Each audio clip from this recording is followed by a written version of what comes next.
Hello বন্ধুরা, স্বাগত জানাই শারিফ নেটওয়ার্ক ইন্ডিয়া ইউটিউব চ্যানেলে। বন্ধুরা, ঐক্যশ্রী স্কলারশিপ 2025-26 সেশনে তোমাদের দুটো গুরুত্বপূর্ণ সমস্যা নিয়ে আলোচনা করব, যেটা স্টুডেন্টদের হচ্ছে, ফ্রেশ হোক আর রেনুয়াল হোক, SBMCM হোক, পোস্ট ম্যাট্রিক হোক, প্রি ম্যাট্রিক হোক, আর তোমাদের TSP হোক। সমস্যাটা হচ্ছে তোমাদের প্রথমে ইনস্টিটিউট ভেরিফাই হচ্ছে, তারপর এডুকেশন সুপারভাইজার হচ্ছে, তারপর ডিস্ট্রিক্ট হচ্ছে, তারপর স্টেট হচ্ছে, কিছু কিছু ক্ষেত্রে স্টেট হয়, তারপর তোমাদের ব্যাঙ্ক ভ্যালিডেশন হয়, তারপর তোমাদের পেমেন্টে চলে আসে যে লট জেনারেট হওয়ার সময় তোমাদের আগে যেটা দেখাতো অ্যাওয়েটিং ফর লট জেনারেশন, এখন তোমাদের বর্তমানে কি দেখায়, your application is getting scrutinized for generating of lots. ঠিক আছে, জেনারেটিং অফ লট। তো বন্ধুরা, এরকম তোমাদের আছে। আবার অনেক স্টুডেন্ট আমাকে বললো যে দাদা, আমাদের দেখাচ্ছে যে পেমেন্ট স্ট্যাটাস, ডিসবার্সমেন্ট স্ট্যাটাসটা ফাঁকা এবং দেখাচ্ছে লট জেনারেটেড ভাইড রেফারেন্স নম্বর, এই নম্বরটা নেই। তো কি করব? দেখো বন্ধুরা, আগে তোমাদের কি হতো, তোমাদের ঐক্যশ্রী স্কলারশিপে, যে কোনো স্কলারশিপে তোমরা অ্যাপ্লাই করতে, তখন কিন্তু তোমাদের অ্যাওয়েটিং ফর লট জেনারেশন হওয়ার পর তোমাদের কিন্তু লট জেনারেট হলে ভাইড রেফারেন্স নাম্বার দিয়ে লট দিয়ে দিত, SPA দিয়ে তারপর নাম্বার থাকতো, বা CAF দিয়ে থাকতো। বর্তমানেও তোমাদের CAF দিয়ে থাকে, তবে সমস্যাটা হচ্ছে তোমাদের লট জেনারেট হয়ে গেলে সঙ্গে সঙ্গেই কিন্তু সেটা দেখায় না, আগে যেটা দেখিয়ে দিত। ঠিক আছে, তো অনেকজন বুঝতে পারছে না যে লট পড়েছে কি না। তো দেখো বন্ধুরা, তোমরা দুটো প্রসেস করতে পারো। একটা হচ্ছে তোমাদের স্ট্যাটাসটা দেখতে পারো, লট যদি দেখায় তো ভালো, বুঝে যাবে যে লট কবে পড়েছে।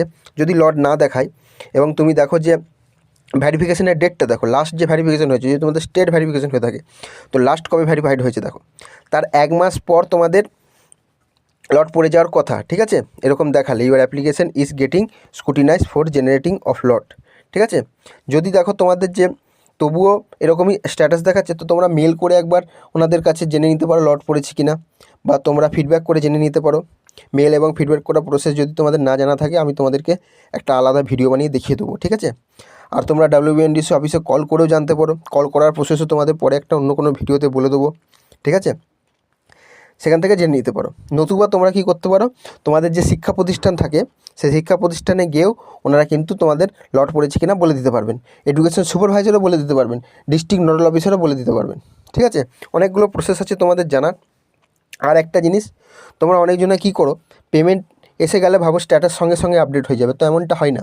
স্ট্যাটাস আপডেট হতে তোমাদের টাইম লাগে, স্ট্যাটাস তোমাদের পরে আপডেট হবে। এরপর তাহলে তোমাদের মেন যে প্রশ্নটা, সেটাই আসি, যে লট কবে পড়বে তাহলে।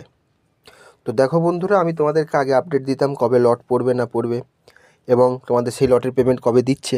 তো আমি চেষ্টা করবো এরপর থেকে তোমাদের যদি সেরকম কোনো আপডেট পাই, তোমাদেরকে এই বিষয়ে জানিয়ে দেবো। দেখো বন্ধুরা, তোমাদের সমস্ত কিছু ঠিকঠাক থাকলে এবং তোমাদের ফাইনাল স্টেজ যেটা, সেটা হচ্ছে ব্যাঙ্ক ভ্যালিডেশন হয়ে যাওয়ার পর থেকে তোমাদের কিন্তু মোটামুটি 1 মাসের মধ্যেই লট জেনারেট হয়ে যায়। অনেক সমস্যা অনেকজনের হয়, যেমন তোমাদের যারা ঐক্যশ্রী পোর্টাল থেকে দুটো করে ফেলো, ভুলবশত দুটো করে ফেলো, বা ইচ্ছাকৃতভাবে করো। অনেকজন অন্যান্য স্কলারশিপে অ্যাপ্লাই করে, যেমন ন্যাশনাল স্কলারশিপে বা ওএসসি স্কলারশিপে, বা আরও যে সমস্ত রাজ্য সরকারের স্কলারশিপ আছে, যার ফলে কিন্তু তোমাদের পেমেন্ট পেতে দেরি হয় বা পেমেন্ট পাওই না অনেক সময়। সেক্ষেত্রে অনেক রকম প্রসেস আছে, পেমেন্ট পাওয়া যায়। সে বিষয়ে আমি তোমাদেরকে আলোচনা করে দেবো, চিন্তা করার কিছু নেই। ফান্ড অ্যাভেলেবেল WBMDC অফিসে হবে কি না, লট তোমাদের কবে ফেলছে, এখন তো লটই শো করছে না, সেই লটের পেমেন্ট কবে দিচ্ছে, সেটা একমাত্র তুমিই বুঝতে পারবে, এবং তুমিও অনেক সময় বুঝতে পারবে না, কারণ তোমাদের তো লট নাম্বারই দেখাচ্ছে না। লট ধরো আজকে পড়ে গেছে, কিন্তু লট নাম্বার শো হচ্ছে না। WBMDC অফিসে কল করে অথবা ডিস্ট্রিক্ট নোডাল অফিসার বা এডুকেশন সুপারভাইজার বা ইনস্টিটিউট থেকে তোমাদেরকে জানতে হচ্ছে লট পড়েছে কিনা। আর পেমেন্টের ক্ষেত্রে তোমাদের বলবো, যদি জেনে যাও লট পড়ে গেছে, ক তারিখে পড়েছে, সেই তারিখটা তোমরা দেখে নেবে, এবং সেই তারিখ থেকে যেদিন লটটা পড়েছে সেদিন থেকে মোটামুটিভাবে ম্যাক্সিমাম টু ম্যাক্সিমাম 1 মাস সময় লাগবে তোমাদের পেমেন্টটা ব্যাঙ্ক অ্যাকাউন্টে ক্রেডিট হতে। অনেক ব্যাঙ্কের IFSC কোড চেঞ্জ হয়েছে, একটু দেখে নেবে। WBNDC অফিসও তোমাদের এই বিষয়ে একটা আপডেট দিয়ে দেবে পোর্টালে, যাদের ব্যাঙ্কের IFSC কোড চেঞ্জ হয়েছে।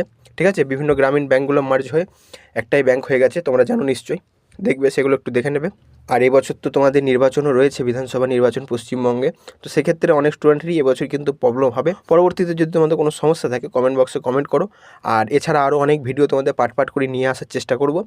তবে অবশ্যই তোমরা কিন্তু আমাদের চ্যানেলটাকে সাবস্ক্রাইব করেই যেও।